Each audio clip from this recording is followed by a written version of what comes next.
Selamat datang di channel saya. Jangan lupa subscribe, like, dan komen. Assalamualaikum warahmatullahi wabarakatuh.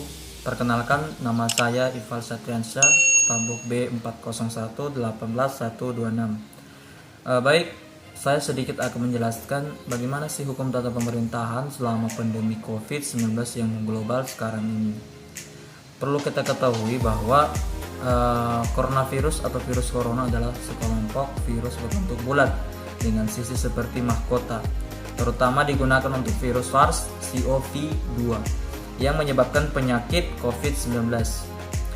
Virus corona menyebabkan penyakit pada manusia, di mana kelompok virus ini menyebabkan wabah infeksi pernapasan atau flu yang mematikan. Penyebaran virus corona di Indonesia, baik skala maupun jumlah orang terinfeksi, telah membuat pemerintah daerah dan masyarakat Indonesia terus waspada dan siaga. Kewaspadaan dan kesiapsiagaan menjadi hal penting agar pencegahan dan penanggulangan pandemi virus corona di Indonesia dapat dilakukan sebaik-baiknya. Presiden Joko Widodo telah mengeluarkan sejumlah aturan guna menekan angka penyebaran virus corona atau COVID-19. Aturan-aturan ini dikeluarkan baik dalam bentuk peraturan presiden, perpres, peraturan pemerintah PP, hingga keputusan presiden kepres. Bahkan peraturan itu ada yang dikeluarkan sekaligus oleh Jokowi dalam satu hari. Adapun dua kasus virus corona pertama di Indonesia diumumkan Senin 2 Maret 2020. Jumlah kasus virus corona di tanah air terus melonjak tajam hingga totalnya mencapai 13.000 kasus Selasa 14 April 2020. Pada 31 Maret 2020, Presiden telah menetapkan keputusan Presiden atau Kepres nomor 11 tahun 2020 tentang penetapan kedaruratan kesehatan masyarakat Coronavirus Disease 2019 COVID-19.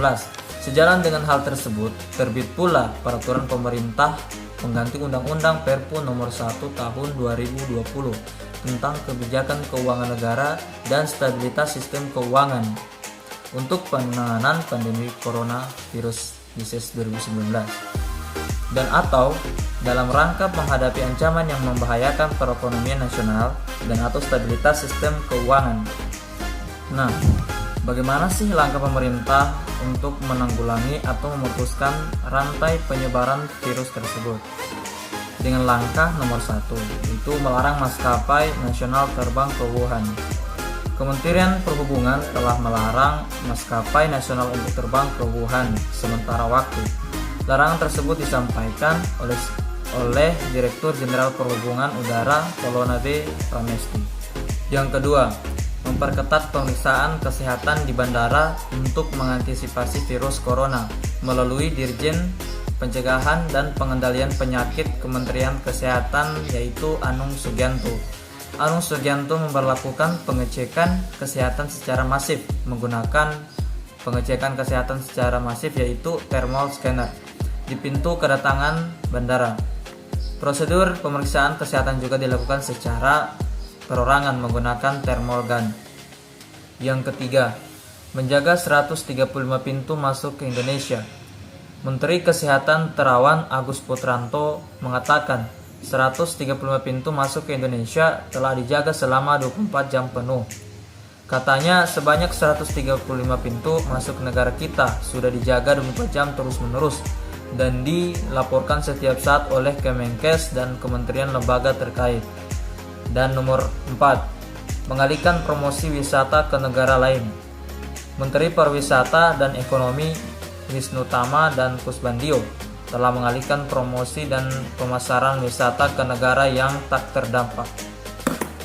Oke, baiklah, mungkin itu saja pemaparan dari saya. Semoga bulan Ramadan ini menjadi berkah bagi kita semua, dan semoga warga negara Indonesia terhindar dari segala berbagai penyakit, khususnya penyakit virus COVID-19. Dan semoga cepat hilang virus corona agar warga negara Indonesia dapat beraktivitas seperti biasanya. Baiklah, cukup sekian dari saya. Lebih kurangnya saya mohon maaf. Assalamualaikum warahmatullahi wabarakatuh.